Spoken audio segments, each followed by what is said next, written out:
তুমি কি মাধ্যমিক পাস, তুমি কি উচ্চ মাধ্যমিক পাস, তুমি কি গ্রাজুয়েট, তুমি কি পোস্ট গ্রাজুয়েট, বা অনেকে আছে পিএইচডি হোল্ডার। তো প্রত্যেকের জন্য এই ভিডিওটা খুবই গুরুত্বপূর্ণ। ভিডিওতে কি না, সুপ্রিম কোর্ট একটি রায় দিয়েছে, যে রায়ে বলেছে যদি 8 পাসের কোনো চাকরি হয় সেখানে গ্রাজুয়েট বা পোস্ট গ্রাজুয়েট বা উচ্চ মাধ্যমিক পাস বা মাধ্যমিক পাসের চাকরি প্রার্থীরা অ্যাপ্লাই করতে পারবে না। 8 পাসের যে চাকরি, সেই চাকরি 8 পাস যারা প্রার্থী তাদের জন্যই সুরক্ষিত থাকবে। ইয়েস, এই ধরনের একটা রায় দিয়েছে সুপ্রিম কোর্ট। সেই রায়ে কি বলেছে, কি ব্যাপার, সবকিছু আজকে আলোচনা করব। প্রত্যেকে তোমরা ভিডিওটা দেখো। আশা করি এই ভিডিওটা দেখার পরে যারা তোমরা চাকরি প্রার্থী আছো তাদের একদম চমকে যাবে তারা এই খবরটা দেখার পরে। কারণ জানো, দেখো বর্তমান সিচুয়েশনটা এমন আছে, যারা পোস্ট গ্রাজুয়েট, যারা পিএইচডি হোল্ডার, তাদের কি মানে তাদের জন্য কি যথাযথ ভ্যাকেন্সি আছে আমাদের রাজ্য বা কেন্দ্রে? নেই। তাহলে কি করবে না, তারা কি করে না, যে গ্রাজুয়েট হয়, যে পোস্ট গ্রাজুয়েট হয়, সে মাধ্যমিক পাসের চাকরিতেও কিন্তু অ্যাপ্লাই করে। আমি দেখেছি, এখন পর্যন্ত কিন্তু দেখেছি, কিন্তু এখন থেকে কিন্তু নিয়ম পরিবর্তন হতে পারে। সুপ্রিম কোর্ট সেই ধরনেরই একটা কিন্তু রায় দিয়েছে, এবং এটাও বলেছে যদি কেউ এমন হয় উচ্চ শিক্ষিত, সে কি করলো না, তার গ্রাজুয়েশন বা উচ্চ মাধ্যমিক বা পোস্ট গ্রাজুয়েশন লুকিয়ে সে মাধ্যমিক পাসের চাকরিতে শুধুমাত্র মাধ্যমিক পাস তার সার্টিফিকেট দিয়ে সে অ্যাপ্লাই করলো, তখনও কিন্তু সেই ফর্মটি তার রিজেক্ট হবে বা সে কিন্তু চাকরির যোগ্য নয়। এই ধরনের কিন্তু একটি রায় সুপ্রিম কোর্ট দিয়েছে। রায়ে কি বলেছে, কি ব্যাপার, সবকিছু আলোচনা করব। আশা করি ভিডিওটা তোমাদের ভালো লাগবে। চলো প্রথমেই আসি। এই যে দেখো, দেখতেই পাচ্ছ যে নিম্ন যোগ্যতার পদে উচ্চতর যোগ্যতা বিবেচনা করা যাবে না।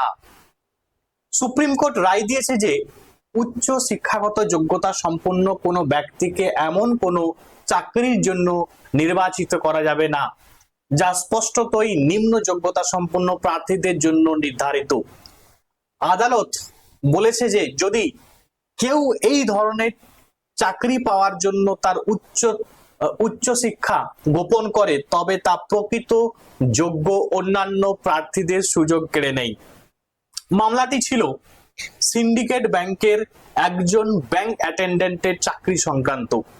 এই চাকরিটি 10ম শ্রেণী পর্যন্ত পড়াশোনা করা প্রার্থীদের জন্য ছিল। মানে মিনিমাম যে কোয়ালিফিকেশন, দেখবে যে কোনো একটা চাকরির ক্ষেত্রে একটা মিনিমাম কোয়ালিফিকেশন থাকে, সেই মিনিমাম কোয়ালিফিকেশনটা কি ছিল না, মাধ্যমিক ছিল।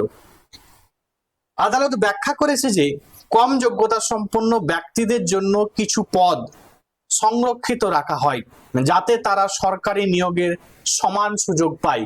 যদি অধিক যোগ্যতা সম্পন্ন প্রার্থীরা এই পদগুলোর জন্য আবেদন করেন, তবে যাদের জন্য পদটি মূলত নির্ধারিত ছিল তাদের সুযোগ কমে যেতে পারে।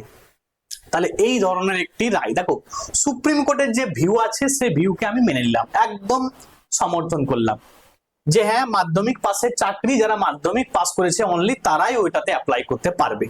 তাহলে এখন আমাদের রাজ্য তথা আমাদের ভারতবর্ষে অনেক ক্যান্ডিডেট, বহু চাকরি প্রার্থী আছে, তারা গ্রাজুয়েশন পোস্ট গ্রাজুয়েশন করেছে। তাহলে সেই ছেলেগুলো কি করবে?